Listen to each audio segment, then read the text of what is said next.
My name is Tova. It's Sunday, and I'm really excited about this week because we have summer camp, and so I will be here every single day helping tiny humans make fun things.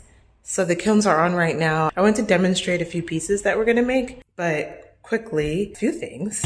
One of the kiln fires just opened, and so I wanted to show you what a few of our members did, and I love Yossi's piece. Let me show you.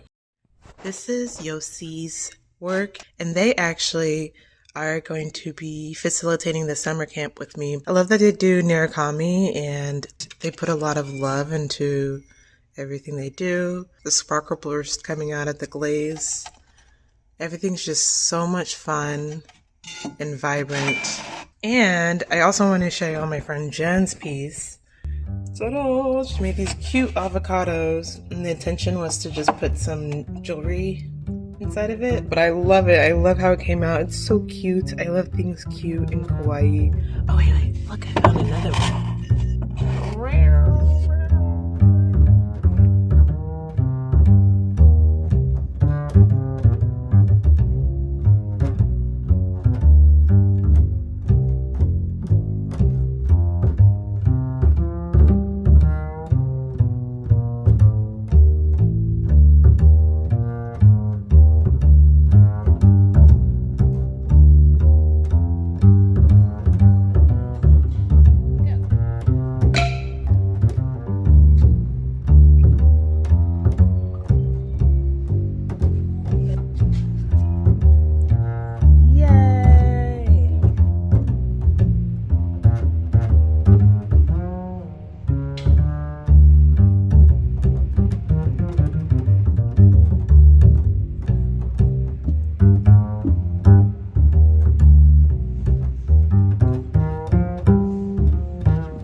Saturday, and I just wrapped up a full week of summer camp, and I am so exhausted. I ended up taking a 3-hour nap after the camp yesterday, and then 2 hours later I was able to go to sleep for a whole 8 hours. So, and I'm still feeling a bit exhausted, but I just kind of wanted to recap the week and how it was. And also I started reading a new book, The Unmapping, and I kind of wanted to share with you a little bit about this book. Oh, and so today, dolled up because I'm going to a birthday party with a few friends in Napa. I haven't really been out there in a while, but I'm really looking forward to this restaurant that we're going to. It's called Farmstead. But after that, we're going to Hall Winery, I think it is, and we're doing a bit of a wine tasting, and then we're coming back.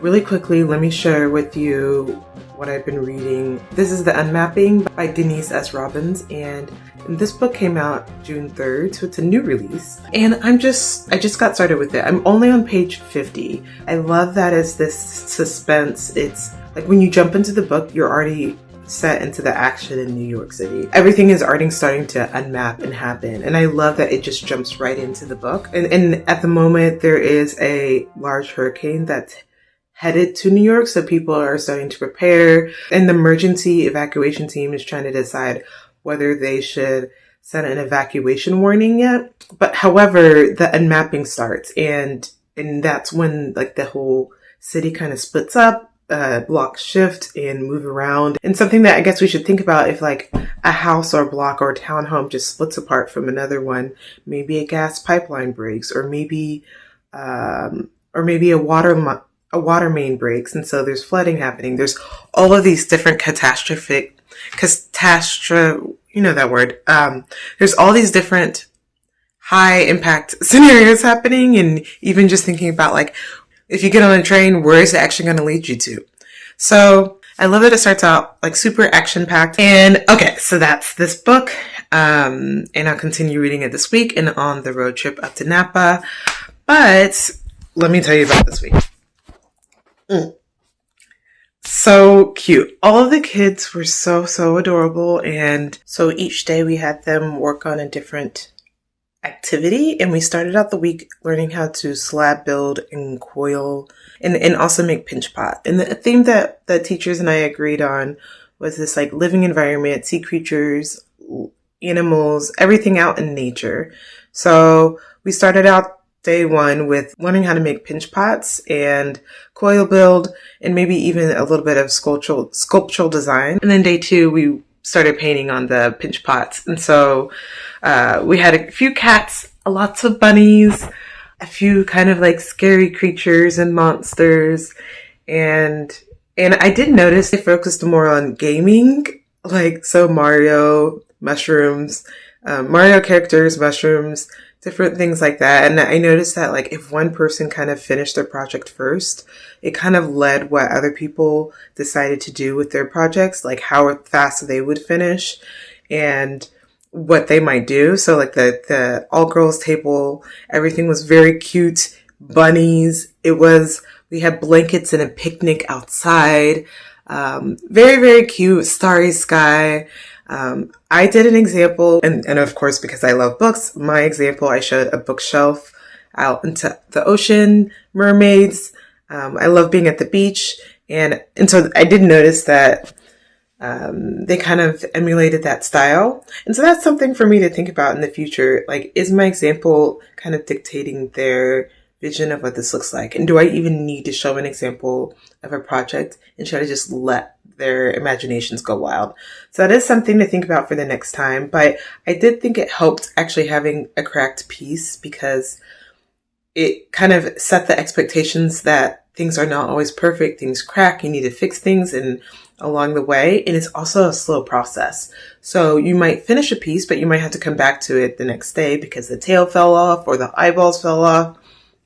Yeah. So that was really cute. So that was day 3. Yes. Creating this room of this living world. And then by day 4, we were still underpainting those pieces. And day 4, we also kind of split them up into 2 groups. I brought half the group, 7 of the students, onto the wheel first.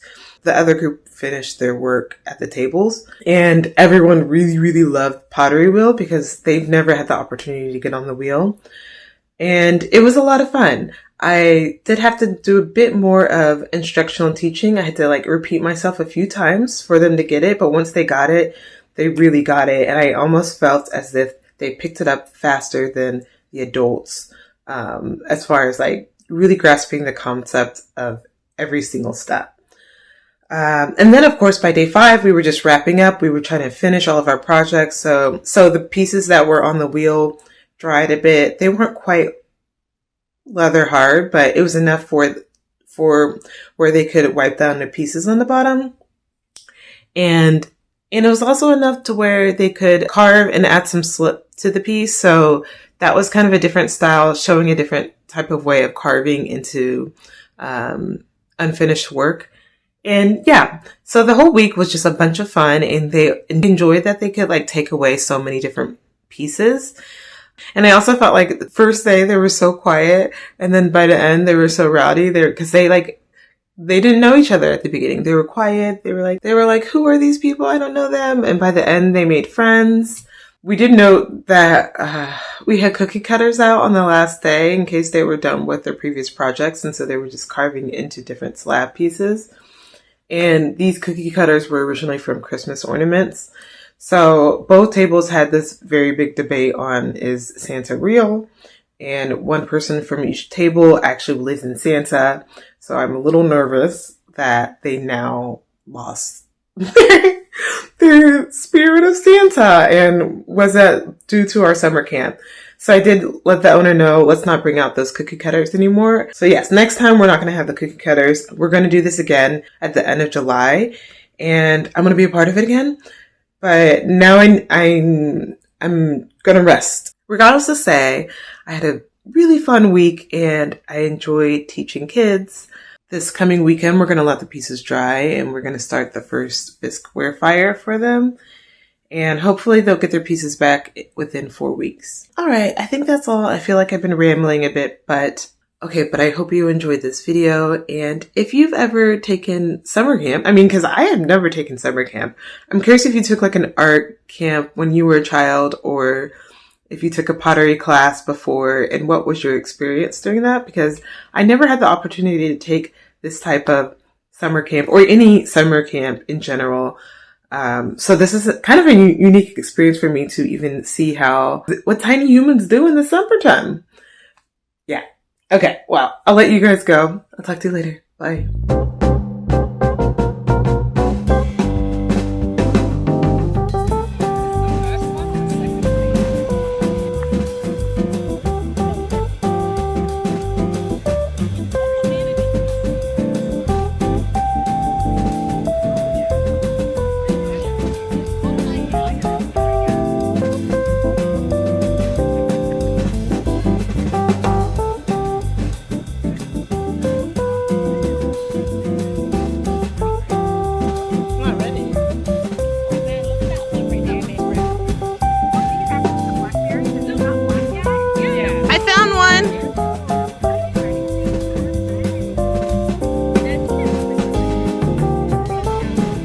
Apple tree?